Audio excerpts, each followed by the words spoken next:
Yo, what up, what up? Welcome to Mind Over Music. It's your boy Dallas Austin Let's in the get building. it. I got my homeboy DJ Castronova over Let's here with get me on it. the ones and twos. What up, Castro? It's your boy DJ Castronova, live and direct, reporting for duty. Man, I tell you, bro. How you I was feeling, looking man? at Tell me how you feeling today, man. What's on your heart? You know, Sticky I'm a stuff. sampler, all right? Sticky I come stuff, from yeah. the world of sampling. I used to love sampling. I write songs too, but you know, when you take a James Brown beat and you sample that beat and then you play something over it, you write a new song over it. That's dope. And you call James Brown's people and you got to be like, yo, James Brown's people. ring, ring, ring. I sampled your record. Matter of fact, I had so many samples in songs, bro. Like they had to come back and get me later because they didn't even know how to clear samples yet when we started doing it, right? But it had never been done before because it had never been a time in history where someone has taken a piece of a record, had a machine. I was about to say, what was the device that allows you to see the technology wasn't there. They didn't have that shit back in the I mean, they had Mellotrons maybe, but they didn't have a device like the SP1200. Right. So SP1200 was one of the first. So that's a keyboard. No, it's a drum machine. Okay, it's the first drum I gotta do my machine. homework. I'm tripping. I mean, and I make beats. And anybody want to check me on this? Is I'm wrong. It is the hip hop drum machine. It's before the MPC 60, right? But it only had a little bit of sample time because it was brand new at doing that. Like nothing had sampled. Sample wasn't even a. So you had to have the technology to do it, right? And so that wasn't there before. So then they come in with the SP1200, and then you can get down. And you can take these little pieces of James Brown. You can take like I don't even think it was a second, maybe it was a second and a half it'll let you have. Yeah. Because the technology wasn't there yet. So you program it, right? Into the thing. Program it. Okay. You take all the sounds, you program it. Like you listen to like Public Enemy records and stuff like that. Right. It's a lot all of this focal thing. Yeah. We had to have like 4 or 5 of them to have enough sample time. But wow. My point being is that, then sampling grew from that point into something that was like, okay, let's take more of the song because the devices made it where you can get more and more time. So when the MPC 60 came along, or the S1000s, now you can sample for like a minute or 2 minutes or 3 minutes. So we started jacking the whole fucking record at that point, right? And that created a problem for people who are master owners or trying to license these records to people. It did. Yeah. So, but then they had to figure out how do you clear somebody's record when somebody takes a part of that record and saying something different on top of it. Right, which incorporates both of them getting compensated in a way. Right. Okay, I see what you're saying. Sampling is different from inspired by, but the question here is, does inspired by deserve the same phone call? Right. So sampling, you have to call them and say, "I sampled your record. What's the master cost? So they might say, I want 50% of the song and I want $5,000. Right. Cool. Right. That's settled. They got a royalty on it every time it plays. If you don't call and they call you, then you put yourself in a position where you don't have no grounds to stand on because you didn't try to clear it up in the first place. That means you really didn't think that you needed to, or you were unaware. What happened to me? Oh, you got It started to strike. Bro, it's 2 things. For one, it's a group named Texas, ironically, that Danny, my publisher, came to me and he said, "Yo, this group took Creep and they made a song called Once in a Lifetime, and it's a copyright infringement." He's like, "I'm coming to you and let you know." Yeah, and so he said, "You got 2 choices." I called the lawyers and they was like, "Yeah, we just like Dallas so much that we wanted a song like Creep, so we kind of you're right."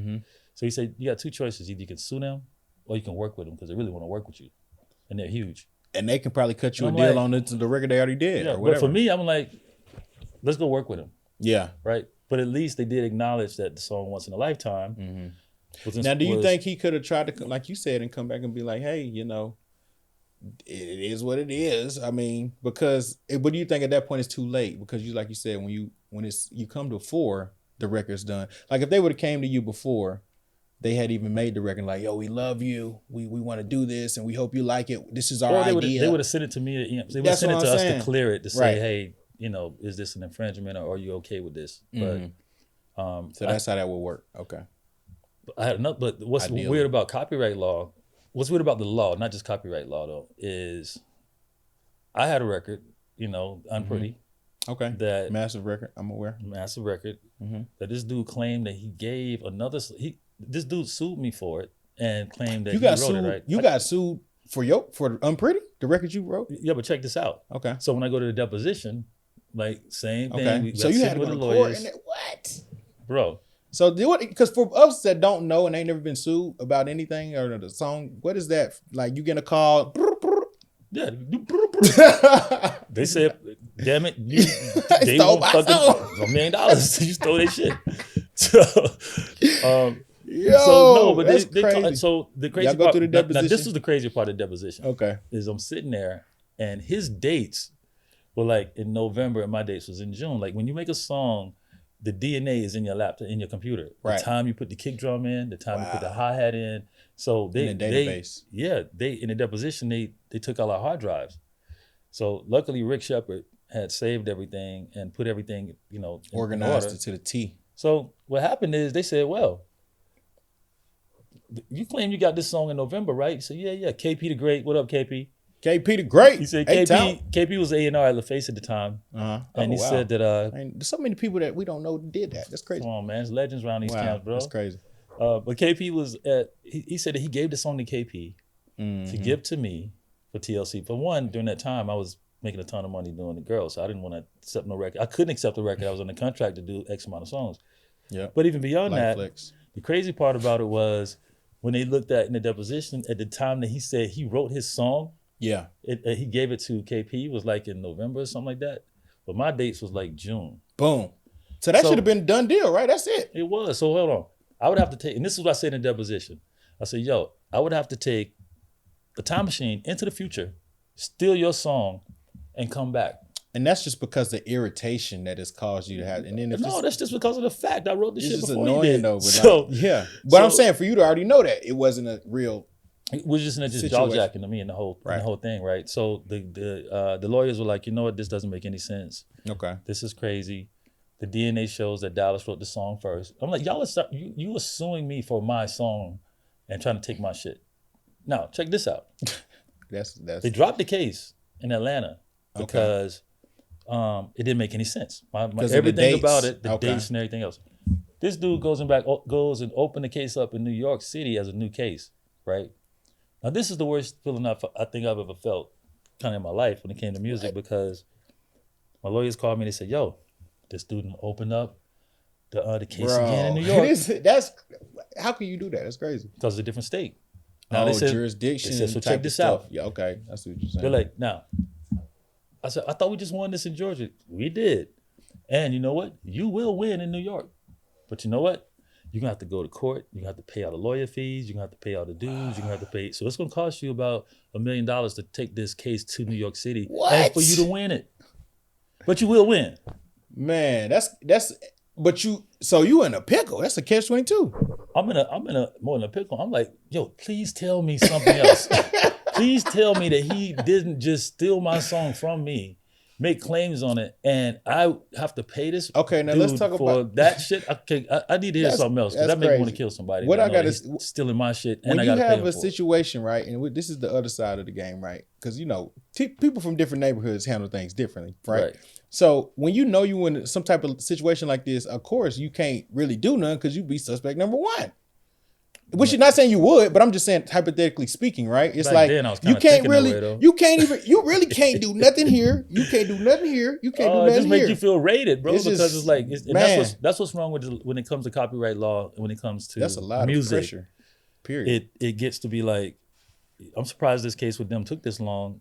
Right. Because they've been building this case for a minute. They've been waiting on that $100 million. So like they wait until it accumulate, probably. I don't know. In my case, I'm like, why you wait to 10 million records or so before you come trying to make a claim at me? Mm-hmm. That didn't make any sense. You should have made a claim as soon as this record came out. Right. If you felt like if it was me and you're mad about it coming out, I'm gonna make the claim as soon as I hear it on the radio or as soon as I hear it. I'm not gonna wait until 10 million records are sold. Right. You know what I'm saying? And that's just probably from some counsel being like, you can make way more in the event of.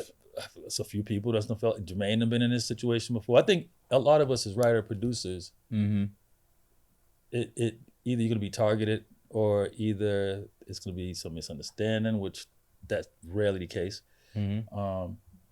Or when you say inspired by, you probably can't go and take note for note. I think it's 2 or 3, one note or 2 or 3 notes, or some percentage of it has to be changed for it not to be the same record.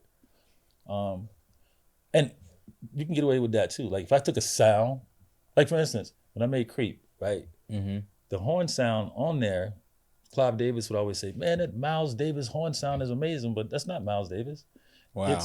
But and that kind of connected the dots for him when he heard it of Love and More. It's just the tone of it, right? Right. But the sound I took, right? Right. That horn sound, whether it was, I don't even remember who it came from at the time, but it was a riff that played. But what I just did is took the burn, burn, burn, and not let it go the whole way.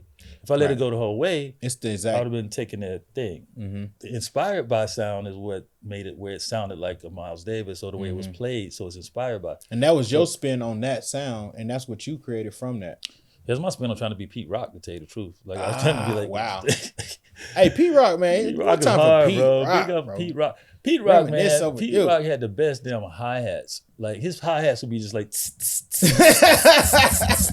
JD might have took his hi-hats. Hey man, I ain't gonna lie. I was eating somewhere and they played like a few, like it was like I was just chilling. They played like 4 or 5 JD songs, right? And I'm listening to the records and I'm like, this the hi-hat. I'm like, man, I literally caught that. But see, and I'm eating and I was like, what do you feel like? This is crazy. What do you feel like? Okay, because and it was the same in all of them. When I listen to records now, right? One thing about myself, JD, like Timbaland, whoever, everybody was like eager to have their own sound and shit, and they wouldn't let you get their sounds. Like coming to my sound was like my vault. Like you couldn't get near my drives. Like all my sounds I had in these floppy disks, like all my SP1200 sounds, all my MPC 60 sounds, and once you get a hit with a song that had these sounds in it, and ain't nobody got that recipe. Well, you got to realize it's crazy because this one disc I load up, if that disc is like got Ain't Too Proud to Beg or What About Your Friends, all these snare drums on it I use in those records, as soon as those records hit and millions of people hear it, now I load those same sounds up. I'm already halfway there with the next record I make because the sounds are the same, right? That's a gem. My question is now, that's crazy. And I tried to get myself out of doing that because I didn't want to have a producer sound. I'm like, damn, if I do that too much, I'm gonna get trapped. So whenever I found myself somewhere too long, I would be like, okay, it's time for me to do something else, right? Right. But still, you can tell the difference in JD's hi-hats, like we were just talking about. You can tell the difference in Chad and Pharrell's kicks and snares. What can you tell the difference in fucking now? I have a hard time figuring that out. Bro, I am not gonna lie, and I'm a like, DJ, so this is big, bro. I'm glad you asked me this because everybody making the same song. And you have people that cut through that just got the wave or they got the streets or they got people behind them. But the songs themselves, it takes a lot. Now I know a couple of artists that do have their own sound, you know what I'm saying, that create their own sound. But what happens is you're listening to everything else nowadays. And that's why if you hear a lot of bigger artists talk about this, they listen to themselves. I mean, if you look at, I can count the ones that, I mean, of course, ATL Jacob, Metro Boomin, like, but these things are more like, it's not even the sounds, because you can use the 808, you can use the same, but it's just about the swag of the records, you know what I'm saying? Right. Everybody has their own feel to the records, but out of the thousands and thousands and thousands of records that you hear playing, it is, and I think that's why obviously like, Boy Wonder and Drake's Camp kind of stood out in 40 in them. But that standout is hard to find because it's so easy. Everybody has the access to it on their computer. I don't think that people are like making Fruity Loops. Yeah, exactly. Like I was just about to say everywhere. And then not only that, like when you look at people who take it, it's like your approach, right? Yeah. So if you're dealing with somebody like a brand, from a brand perspective, I love what like you mentioned 40, their whole sound is a brand. Like you said, Pharrell sound is a brand. And it's identifiable. Now that's the hard part as a producer, to create a brand as a sound. Well, I guess the tags became the sound. The brand. The tags became it. Because everybody didn't have tags in their record. Right. Teddy might have had a yep. That is a good point. That was the trend. Like, that's what they did to distinguish themselves with a tag. Yep. But I think the tags became that y'all know what this is was different too back in, he was doing that. Maybe the tags is it. I ain't think about it like that. I ain't either. Yeah. But I was saying but still, even with a sound, you still can have a sound, but now your tag can be basically your sound. I'm gonna tell everybody this: you need to be inspired to be different, and you need to find the difference ain't in the long line that's standing there. It's like you want to be as close to that line as you can, so you be familiar, but you got to go find something different to do, bro, to like crack into it. Like the combination, nothing's new. Yeah. But you got to find new combinations to add to other things to make something sound new or make something be new. Or make it intriguing, because like this is something I'm gonna drop a little nigga what I do when I'm making music. I put stuff in there just like as a breadcrumb trail to like another record. And it's just like you gotta have like a little bit of like, I guess you could say you gotta be a little cunning, a little clever with what you're doing as a craftsman, as an artist, because it's a lot of people that just going in there and they just rapping and live the club. And I love artists like that too. I love artists who live in it and then they taking it straight to the booth and they doing it. I love that. But what I also would say is it's a different league and level when you trying to make hit records that'll cut through. And guess what I'm playing most time I'm DJing? Old records that's been here forever. Because people know them, because they're hits. Like I'm playing hits when I'm DJing. But I still, you know, I show love to the streets and play hot new stuff. But a lot of the time people don't want to hear it. They don't know it. They ain't familiar with it. And they can't catch like it. You know what I'm saying? Let me ask you this. And I feel like you can feel Atlanta especially go through when Atlanta goes through these music phases, even in trap. Oh yeah, right? That's a fact. You can go from being super hard, like, because at one point it was like, I ain't never scared. Remember all the records were super hard. Man. And then it started turning into like Laffy Taffy. And it started turning into records that made people feel like better about it. Like you in the streets now because you DJ a lot everywhere. Right. And then it went to the hustling. Where do you think the tone is at right now? I mean, it's just a drill and kill society that we live in there with this music. When it comes to this music, bro, I'm gonna be honest with you. It's like literally, it has been monetized. I don't want to say monetized. It has been encapsulated into like the standard, if you will, to talk about killing somebody. And the thing is, a lot of the time, bro, and I don't even want to, it's like, it's tough to get into it, but that's basically like what I think that most people are thinking that they got to be on, instead of like, I'm a player, so I'm keep it P, chill, pushing it, I'm relaxing. Everything gonna gravitate to me that's supposed to be around me. And it's like, but you can feel it, you can feel the energy of it. But I don't think that's where we at in Atlanta. I just feel like it has happened to the wave of everything, but I feel like that's gonna make it easier for somebody else to cut through. When you hear a record like you know what I'm saying? The record that ATL Jacob did, man, he going with crazy. Tim's in it. Now see, that's what I'm talking about. That's how you get a hit, because when everybody going this way, that's one of my favorite. And Future do that a lot of the time, and that was a good transition for him. That record's crazy. And then the verses is crazy. I mean, you know, the record is amazing. You know, obviously it was number one. It was a Grammy Award-winning record. Yep. And ATL Jacob, from a producer standpoint, to take a sample like that, you hear that a lot now. You hear the vocal samples with the, you know, super. Imagine ATL Jacob telling homegirl that wasn't her. Right. Yo. I didn't sample that from you. You know, and it's crazy because it's a lot of stuff to go into these conversations about like what people want to do, and like even if I wanted to be sampled, like some artists be like, I didn't even know and I didn't want to be sampled. It's like, you could have called me, but sometimes they'll work it out. But at the same time, I feel like, you know, at the end of the day, you can't be mad at Marvin Gaye and them people, can you? Yo, you can't. Cause it's like, what I mean, they might feel a type of way. You don't know how they feel. You don't know the temperature.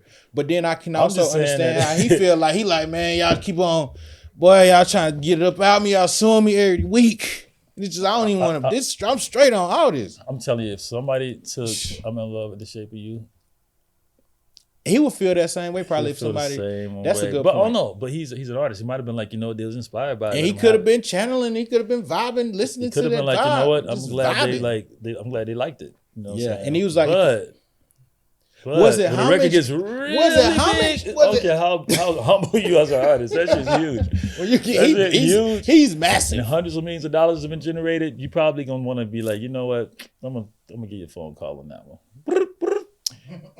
It's like forgetting to pay a parking ticket. Like, you chilling, you doing your thing, you driving, you leaving the club. You forgot all about that parking ticket. Guess what? You see a blue light behind you. That's you. And you like, okay, here go my ID, here go my license. I'm good. Next thing you know, oh yeah, you got a bench warrant, my guy. You didn't pay no ticket from 2003. But check this out though. I don't know if you remember this one. This is a classic one. I think this is where it first started getting sticky. Right. We can find this online, y'all. Okay. Those of y'all who ain't seen this yet. But no, it was Vanilla Ice when he said, We just reporting the story. He took the doom doom doom doom doom doom, right? He sampled that to make Ice Ice Baby, right? Mm-hmm. And then he didn't clear it. Oh. He said it was inspired by. Oh.